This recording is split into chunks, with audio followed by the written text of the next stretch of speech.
सिखाने की कोशिश करता है। पार्थेनियम यानी गाजर घास नाम की जंगली घास सारे देश में फैलती जा रही है। ये घास इंसान और जानवर दोनों की सेहत के लिए नुकसानदायक है। बावजूद इसके कोई भी सरकार इसके उन्मूलन के लिए कुछ नहीं कर रही है। आज देखिए कि रायपुर का एक एनजीओ इसे उखाड़ फेंकने के लिए क्या कर रहा है। 1880 में गाजर घास खरपतवार मेक्सिको से भारत आई और तेजी से फैलने लगी। 1951 में यह सरकार की निगाह में आई और तब से आज तक इसका समाधान ढूंढा जा रहा है। इस मुद्दे पर कुछ भी नहीं हुआ, इंटरनेशनल कॉन्फ्रेंसेस के अलावा। इस खरपतवार के संपर्क में आते इंसानों को एलर्जी, चर्म रोग, दमा, अल्सर जैसे विकार हो जाते हैं। सरकार की लापरवाही से तंग आकर रायपुर में गाजर घास को खत्म करने का अभियान अप्रैल 2004 में शुरू किया गया था। तब इस अभियान में सोसाइटी ऑफ पार्थेनियम मैनेजमेंट के कुल 20 लोग शामिल थे, जो प्रभावित इलाकों में नमक द्रव्य का स्प्रे मशीन से छिड़काव कर रहे थे। आज इनके काम का दायरा काफी बढ़ चुका है।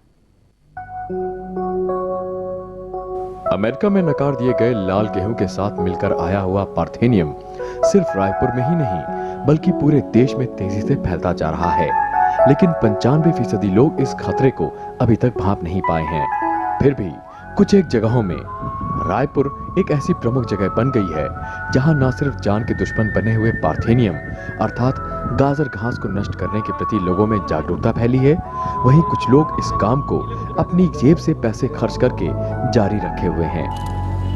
धरती के सीने पर तेजी से उगती जा रही ये गाजर घास आखिर कैसे लोगों के लिए खतरा बनती जा रही है और किस तरह इस पर रायपुर में काबू पाने का प्रयास किया जा रहा है। इसके कारण जानवरों को और मनुष्यों को अस्थमा और स्किन डिसीजेज जैसी बीमारियां हैं। तो इसके विस्तार के कारण हमारी अपनी वनस्पतियां जो हैं वो भी नष्ट हो रही हैं। गाजर घास में खुद को वातावरण के अनुसार ढालने की विशेष क्षमता होती है और शायद यही कारण है कि शुरुआती दौर में यह पौधा बेकार जमीनों और मेड़ों तक सीमित था, लेकिन अब यह खेतों से होता हुआ रिहायशी इलाकों तक पहुंच गया है। इसी बात को अब से कुछ बरस पहले गंभीरता से लेते हुए सोसाइटी फॉर पार्थेनियम मैनेजमेंट नाम की एक संस्था का गठन यहाँ किया गया था, जिसका मुख्य उद्देश्य लोगों को गाजर घास के खतरों के बारे में बताना और अपने हाथों से लगातार नष्ट करते रहना रखा गया है। आज भी इसके सदस्य छत्तीसगढ़ के अनेक हिस्सों में गाजर घास के बुलंद सिर को झुकाने की लड़ाई लड़ रहे हैं। नमक पानी का छिड़काव सोपैम का खुद का कार्यक्रम है। सरकार को इस प्रयोजन से अभी तक कोई लेना देना नहीं है। हम लोग बहुत दिन से हम लोग गाजर घास का काम में कर रहे हैं, लेकिन अभी जो छिटवारा है वो जो 10 मिनट के पहले जो काम किए हैं वो अभी मर चुका है, वो जो गाजर घास। और अभी हम लोग गाजर घास में ये नमक का पानी छिटवा रहे हैं। इस पौधे को सिर्फ इसलिए गाजर घास कहते हैं क्योंकि इसकी पत्तियां गाजर की पत्तियों से काफी हद तक समानता रखती हैं। सफेद फूल होने के कारण छत्तीसगढ़ के लोग इसे चटक चांदनी भी कहते हैं। इंसानों, फसलों और पशुओं के लिए नुकसानदायक और जैव विविधता के लिए प्रामाणिक तौर पर खतरनाक घोषित हो चुकी ये घास कहीं कहीं हरा कैंसर के नाम से भी जानी जाती है।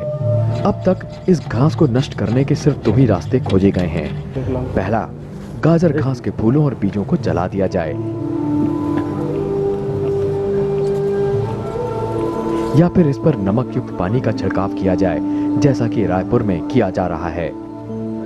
एक तीसरी तरकीब यह भी है कि पौधे को जमीन से उखाड़ा जाए, लेकिन इससे गाजर घास के फिर से उगने की प्रबल संभावना बनी रहती है। अब तक इस अभियान में 15 से 16 हजार किलो नमक का इस्तेमाल हुआ है। फिर सवाल पैदा होता है, क्या इस नमक से जमीन नहीं खराब हो रही है? अगर गाजर घास खत्म हो भी जाती है तो क्या वहां कुछ पैदा होगा? इस बाबत हम बात करेंगे सोसाइटी ऑफ पार्थेनियम मैनेजमेंट के पंकज औधिया से, मगर ब्रेक के बाद।